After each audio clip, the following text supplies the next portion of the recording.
안녕하세요. 백두산 금융연구소의 백두산입니다. 3월 3일 수요일 아침 9시 28분입니다. 어젯밤 미국은 하락 마감했습니다. 그죠? 나스닥이 1.6%, 1.7%, S&P가 0.8% 하락했습니다. 전형적인 하락장이었기 때문에 특별히 내용은 없죠. 보시다시피 하락한 종목이 당연히 더 많을 거고, 상승한 종목은 눈에 잘 띄지 않고, 이게 전형적인 특징이겠죠. 어제 이제 보시면은 이제 나스닥이 약했다라는 게 좀 특징일 것 같아요. 말씀드렸다시피 이제 일반적인 그러니까 기술주 말고 다른 쪽 S&P라든가 이런 쪽은 솔직히 별로 상승폭이 나스닥 같진 않았죠. 그죠? 이번에 상승은 어쨌든 지난 10년간의 상승은 나스닥이 주도했으니까 나스닥이 대장인데 이 대장이 비싸다라는 우려가 좀 나오면서 대장이 좀 많이 빠지는 것 같긴 합니다. 특별한 이유는 없죠. 특별한 이유는 없고 보시다시피 이렇게 대문짝에 써 있습니다. 기술주 밸류에이션 부담 등의 기술주 밸류에이션 부담 등의 하락이라고 써있죠. 금리는 어제 별일 없었고요. 그래서 보시면 특별한 뉴스들은 없습니다. 어젯밤에는 제가 이제 어젯밤 영상에서는 오퍼레이션 트위스트 관련된 이야기를 좀 하긴 했었는데 영상 다 녹화하고 이렇게 좀 가만 좀 생각을 해보니까 솔직히 요즘 이런 뉴스들이 좀 많이 눈에 띄긴 합니다. 그죠? 샌프란시스코 연은 총재가 지속적으로 2% 인플레 달성까지 시간이 걸린다라고 어젯밤에 얘기를 했죠. 근데 이게 가만히 생각해 보면 샌프란시스코 연은 총재뿐만이 아니고 다 그러고 있죠. 이제 모든 연은 총재들이 각 지역에 있는 모든 연은 총재들이 거의 대부분 이런 이야기들을 하고 있습니다. 인플레이션이 최근에 좀 강하게 상승을 하고 있긴 한데 그렇긴 한데 지속적으로 2% 이상 올라가기 전까지는 우리는 긴축 이런 거 안 할 거다. 2% 넘어가도 괜찮다라고 이렇게 이야기를 하고 있죠. 이런 이야기를 하는 걸 보면은 사실 오퍼레이션 트위스트 가능성은 조금 낮아 보이지도 않을까라는 생각을 좀 하고 있습니다. 개인적으로는요. 지금 연준 의원 지금 연준 총재들은 대부분 생각을 하는 것들이 요건 것 같아요. 인플레이션이 당연히 올라가니까 금리도 올라갈 수 있겠지. 그러니까 지금 금리 급하게 오르고 있지만 큰 문제 없어. 우리가 신경 쓸 것까지는 아니야라고 이렇게 보고 있는 게 연준 그 총재들의 생각인 것 같습니다. 제 생각은 그렇게 보고 있어요. 물론 3월달 FOMC에서 뭐라고 하는지 봐야지 이제 예, 결과적으로 3월 FOMC에서 뭐라고 하는지 기다려 봐야 되겠는데 어쨌든 그런 생각은 좀 들긴 듭니다. 지금 치솟는 시장 금리에 대해서 우려하고 있는 거는 연방준비제도가 아니고 시장의 투자자들 뿐이라는 거를 좀 생각을 해봐야 될 것 같아요. 주식이 더 올랐으면은 하는 그런 바람을 가진 투자자들이 금리 상승을 우려하고 있는 거지 연방준비제도 총재들은 사실 금리 상승에 대해서 별로 그렇게 신경을 안 쓰는 듯한 모습을 보이고 있는 것 같다. 이런 이야기를 좀 하고 싶고요. 제 생각입니다. 연준 총재들이 전부 이런 얘기 오랫동안 하고 있잖아요. 이걸 기준으로 해서 좀 말씀을 드려본 거고. 자, 아무튼 미국 시장 자세한 내용을 좀 살펴보자면은 이런 모습들이 나오고 있죠. 일단 S&P 이번에 어딘가를 자꾸 못 넘고 있습니다. 그죠? 제가 말씀드렸던 기준이 3910 S&P 3910이었는데 일단 계속 어젯밤에도 못 넘는 모습 보여주고 있고 나스닥 같은 경우는 일단 여기서부터 여기까지 쭉 빠졌다가 여기서부터 여기까지 일단 반등 나온 거죠. 여기서 이제 이 반등이 지속될 수 있을지 아니면 더 자빠질지 이런 여부를 좀 지켜봐야 될 거고 어쨌든 아직까지 어떤 얘네 둘 다 어떤 특별히 뭐라고 할 만한 말이 없는 비추세 구간이다 이런 이야기 정도 드릴 수가 있을 것 같고요. 어젯밤 금리는 그냥 별일 없었고 달러하고 이런 거 좀 살펴보도록 하겠습니다. 달러는 어젯밤에 또 급속히 또 내려오더라고요. 달러는 이제 어젯밤에 확 내려왔고 다시 91 밑으로 내려왔습니다. 말씀드렸다시피 91이 아주 중요한 자리라고 저는 보고 있는데 91이 이제 추세가 바뀌는 선이다. 여기가 이제 중요한 자리다. 90일 넘어가면 추세 전환이다 라고 말씀드리고 있는데 아무래도 속도가 좀 가팔랐는지 역시 한 번에 넘어가진 않네요. 그죠? 아무튼 지금 이번에 91이란 자리를 자꾸 건드리고 있는데 이게 몇 번째로 이게 지금 91이란 자리를 굉장히 많이 건드리고 있다. 이런 이야기 정도 하면 될 것 같습니다. 그죠? 계속 말씀드리지만 여기 한 번, 두 번, 세 번 계속 건드리고 있다. 어쨌든 위쪽으로 좀 생각이 있긴 있는 것 같다라는 점 정도 말씀드리고 원달러 환율은 보시다시피 일단은 잘 가고 있죠. 어젯밤에 굉장히 강하게 마감해서 24원 넘어서 마감을 했고요. 어제 많이 올랐으니까 오늘은 또 좀 빠지고 있는 듯 합니다. 네. 아무튼 뭐 1110원 넘어갔으니까 얘는 일단 우상향 하고 있습니다. 1110원 넘어갔고 큰 추세는 극복되었다라고 저는 이제 보고 있습니다. 좀 하여튼 뭔가 좀 심상치 않죠. 이런 모습. 그리고 그 어제 미국 국채금리 같은 경우는 뭐 보시다시피 이런 모양이 나오고 있는데 한 3거래일 정도 이렇게 쭉 빠지고 있는 모습이 나오고 있긴 한데 이렇게 보시면요. 근데 뭐 지금 주식시장 제가 이야기하는 거 뭐 계속 보시는 분들은 아시겠지만 이렇게 올라오기 시작한 이 추세가 꺾이는 게 이게 쉽지는 않죠. 그죠? 쉽지는 않습니다. 지금 그 원달러 환율이나 뭐 달러 인덱스가 추세 전환 시도하는지 지금 뭐 2달, 3달째 가고 있죠. 그리고 한국 주식 시장도 뭐 지금 2달, 3달째 지금 옆으로 기면서 추세를 바꿀까 말까 고민하고 있는 상황이고, 지금 이제 이 10년물 채권 금리 이런 거 이제 오르기 시작했으니까 뭐 조금 빠진다라고 해서 이게 뭐 추세를, 이거 아직 며칠 안 됐습니다. 그죠? 이런 이야기 할 수 없습니다. 이게 계속 일단 우상향 추세이긴 한 겁니다. 아무튼 우상향 추세가 이 장대 양봉 하나 맞고 나서 조정 나올 때에서 지금 조정이 나오고 있는 것 같아요. 이런 조정은 사실 더 멀리 가기 위해서 아주 중요한 필수적인 그런 조정이라고 생각하고 있습니다. 아무튼 이런 모양이 나오고 있다라는 점 볼 수가 있겠습니다. 변동성 지수 같은 거는 UVXY 같은 거 일단 한번 슬슬 관심 정도는 가져볼 때가 되는 것 같아요. 왜냐면은 일단 지난 뭐 4거래일, 5거래일 가량 지금 어딘가를 일단 지키고 있긴 하죠.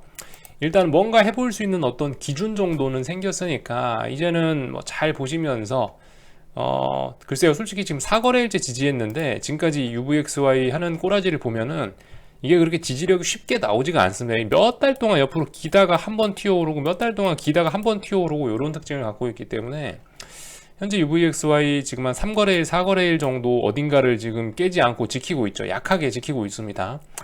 그러니까 지금 뭐 당장 내일부터 변동성이 폭등할 거야 뭐 이런 생각보다는 이제는 좀 관심을 가져볼 때 정도인 것 같습니다. 이젠 최소한 여기서부터 이렇게 쭉 빠지던 게 더 이상 안 빠지고 어딘가에 지키고 있죠. 그러니까 이제는 좀 관심을 가져봐도 괜찮지 않을까 라는 이야기 정도 좀 드릴 수 있을 것 같고요. 네, 이 정도 하면 뭐 될 것 같습니다. 특별히 볼 만한 거 없는 것 같고, 그죠? 또 그리고 원자재 같은 것도 아무튼 계속 생각해 보셔야 되는데, 이게 원자재 같은 것도 지금 보시면 제가 방금 주식시장 이야기했듯이 추세 전환에 이게 시간이 오래 걸린다라는 이야기를 드렸는데, 뭐 구리라든가 뭐 유가라든가 이런 것들 상승세가 심상치 않다. 그죠? 주식시장이 한참 꺾인 뒤로도 얘네는 더 오를 수도 있다는 거를 좀 생각을 해보셔야 될 것 같고, 결과적으로 얘네가 인플레이션을 자극하고 뭐 그러고 있는 거죠. 원자재는 계속 강하다. 원자재하고 금리 상승이 계속 강하게 추세적으로 이어지고 있다라는 점 정도 확인할 수 있을 것 같습니다. 이 정도 이야기를 하고, 한국은 당연히 갭 하락 출발했겠죠. 네, 한국은 당연히 갭 하락 출발하고, 아무튼 지금까지 제가 오늘 어떻게 하다 보니까 그런 이야기들을 하고 있는데, 추세가 전환되기까지, 이게 어떤 지수나 시장이 추세가 전환되기까지 정말 오래 걸린다라는 이야기를 오늘 하고 있는 건데, 아무튼 그런 의미에서 2020년 3월 달에 코로나 때 생각을 해보면은 이게 얼마나 이상한 건지 좀 아마 감은 좀 살짝 눈치는 좀 채실 수 있을 것 같습니다. 그죠? 이 추세 전환이 달 단위로 어떤 엄청난 매집 과정과 이런 거를 거쳐가지고 이게 달 단위로 정말 오래 걸리는 건데, 근데 이게 이렇게 V자로 이렇게 올라왔다, 이거 의심해 볼 만하다는 거죠. 이것도 아무튼 지금까지 이 코스피 지수도 그래요. 코스피 지수도 이렇게 보시면은 진짜 굵직한 자리에서는 이 짜글짜글합니다. 몇 달 동안 바닥을 지지하고 오르는 게 이제 신뢰도가 있고 그런 거지. 3월 달은 조금 의심스럽지 않습니까? 그죠? 아무튼 뭐 이런 생각 정도를 해볼 수가 있겠다. 예를 들면 대세 상승 나오고요, 뭐 2000년 초반에 이런 때도 보면 몇 달 동안 거의 1년을 횡보하고 올라가는 거죠. 네. 이런 때가 마음 편한 거다. 이런 때가. 추세가 꺾일 때도 그래요. 추세 꺾일 때도 보시다시피 짜글짜글이 엄청나게 오래 가죠. 이 부근에서 엄청나게 오래 갑니다. 이렇게 오래 걸리는데 이게 3월 달에는, 작년 3월 달에 이걸 한 방에 팍 뒤집었다. 하여튼 좀 그죠. 예. 약간 그런 면에서도 좀 의심을 하고 있다. 뭐 이런 이야기 예. 이야기한 김에 그런 주제의 이야기가 나와서 이야기한 김에 좀 이야기를 해봤고, 아무튼간 오늘 개파락 출발했습니다. 뭐 오늘도 사실 비추세 구간 안에 와 있기 때문에 외국인과 기관 이 사악한 놈들이 무슨 짓을 할지 몰라요. 오늘도 뭐 어떤 기준을 갖고 그냥 보면 될 것 같습니다. 아직까지 뭘 확실히 붕괴시킨 거 없고, 아직까지 뭘 확실히 뭐 넘어간 거 없고요. 그죠? 오늘도 계속 그거 기준으로 풋옵션이 어디를 지키는지, 풋옵션이 어디를 지키는지 여부 잘 보시면 될 것 같고, 콜옵션 쪽에서 안 그래도 지금 계속 지금 이런 모습도 좀 있긴 있습니다. 지금 방향성 어디로 갈지 몰라요. 콜옵션도 어디에선가 지금 이제 어디에선가 지금 계속 안 죽고 개기고 있어요. 만약에 이제 그래서 오늘은 조금 중요할 것 같긴 해요. 이제 오늘의 움직임이 좀 중요할 것 같긴 해요. 그러니까 어제까지 이런 모습 만들어 놨으니까 지금 콜옵션이 지금 뭐 거의 뭐 일주일, 이주일, 뭐 거의 한 일주일 정도 지금 어딘가를 지키고 안 죽고 있는데, 오늘 정도는 음봉에 뭐 하락 정도 해주면서 얘가 어딘가를 무너뜨린다면 이제 콜이 좀 굉장히 위험해질 수 있겠죠. 근데 만약에 이제 오늘 이렇게 양봉에 상승 전환까지 하면서 콜이 좀 살아나 준다라면은 다시 콜 옵션이 살아날 수 있는 그런 가능성도 좀 생기긴 생깁니다. 여기 보시면요, 그죠? 여기 어딘가에서 이제 계속 저항을 쌓고 있는 건데, 오늘 양봉의 상승 전환 뭐 이런 모습 보여준다면 어떻게 되겠어요? 이게 지지력이 돼버리겠죠. 하나, 둘, 셋, 넷, 다섯, 여섯, 6거래일 정도 지지하고 나서 다시 올라갈 가능성도 있게 되는 겁니다. 요런 점 정도. 그래서 오늘이 그래도 조금 좀 중요한 날이 될 것 같긴 해요. 풋옵션도 굉장히 좀 중요한 날이겠죠. 만약에 오늘 얘가 살아난다라고 하면은, 오늘 얘가 여기서 적당히 저점에 대한 지지력 테스트하고 여기서 양봉의 상승 전환 정도 해준다라고 한다면은 결과적으로 이 기준가에 대한 지지력을 몇 주간 확인하게 되는 거다. 근데 개인적으로는 일단 이런 생각은 머리에 깔고 보고 있어요. 이게 지금 기준가를 지금 거의 지금 뭐 몇 주간 안 깨고 이걸 계속 개기고 있는데, 오늘 뭐 특별한 이유도 없이 이걸 확 기준가를 깨겠냐라는 생각은 개인적으로 하고 있습니다. 이 기준가 오늘 안 깰 것 같다라는 생각을 하고 있는 거죠. 오히려 그래서 풋옵션 쪽이 좀 살짝 좀 살아날 수도 있지 않을까, 뭐 이런 생각을 개인적으로는 하고, 그런 생각을 하면서 시장을 보긴 볼 건데, 뭐 아무튼 그렇다. 아직까지 뭐 코스피에 대해서 방향성이 뭐 이렇다 나온 게 아니기 때문에 뭐 일단 그냥 지켜볼 뿐입니다. 그죠? 지켜볼 뿐이고, 우리가 이렇게 코스피를 지켜보고 있는 사이에 우리 원달러 환율 같은 경우는 어느새 121선도 돌파한착했다, 이런 모습 정도를 볼 수 있겠습니다. 다음번 목표치는 어디다? 241선이 될 거다. 제가 예전에 그거를 한번 보여드린 적이 있을 거예요. 이게 하여튼 뭐든 극을 부른다고 무극필반이라고 예전에 그런 것도 아마 보여드린 적이 있을 텐데, 어디 갔지? 네, 원달러 환율 241선과의 이격도 뭐 이런 이야기를 하면서 한번 보여드린 적이 있을 텐데요. 이게 이제 여기 있는 이 색깔 애매한 요선이 241선과의 이격도거든요. 241선과 얼마나 멀어졌다 가까워졌다를 하면서 움직이냐라는 건데, 그러면서 이제 이런 걸 보면서 기술적으로 지금 너무 원달러 환율의 강세가 원화 강세가 너무 심했다라고 지금 제가 이야기를 계속 드렸던 건데, 역사적으로 보면 이렇다. 241선과의 이격도가 뭐 90 정도, 뭐 95 정도 밑으로만 내려가도 굉장히 강한 거다라고 말씀드리는데, 이번 같은 경우 91 정도까지 내려갔었죠. 딱 봐도 보이시죠? 이 분홍색 선을 확 뚫고 내려간 게 보이시죠? 이렇게 오버했을 때는 그 다음번에 결과가 어떻게 된다? 241선 위쪽으로 무조건 올라간다. 항상 그렇게 되어 있습니다. 무극필반이었습니다. 무극필반.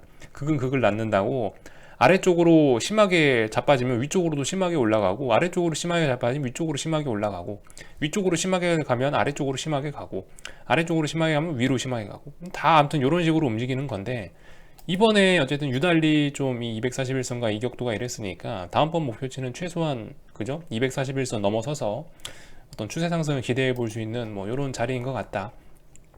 아무튼 121선 정도를 돌파한착했다. 돌파한착 어제 좀 강력하게 시세를 주고, 오늘은 일단 뭐 쉬어가고 있는 모습이다라는 거를 좀 볼 수 있을 것 같고, 이 볼린저 밴드 같은 거 측면에서 봐도 그렇죠. 지금 보시면은 이제 여기서 더 오르게 되면 뭐예요?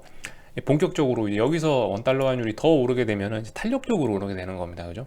지금까지는 이 보시면 볼린저 밴드가 이렇게 있잖아요. 볼린저 밴드 이렇게 있으면, 볼린저 밴드가 이렇게 좁아지면서 이 볼린저 밴드 내에서 계속 움직였잖아요. 근데 조만간 이제 이걸 찍고 움직일 수 있다.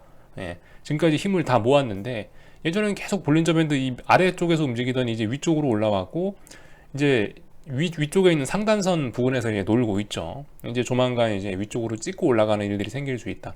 탄력적으로 얘가 올라가는 일이 생길 수도 있다라는 점 정도, 그 정도 좀 시장을 보시면 될 것 같습니다. 뭐 이야기는 다 드린 것 같고요, 그죠? 네, 오늘은 여기 아침 영상은 여기 정도까지 하겠습니다. 궁금한 거는 리플 남겨주시고요. 네, 저녁에 뵙도록 하겠습니다.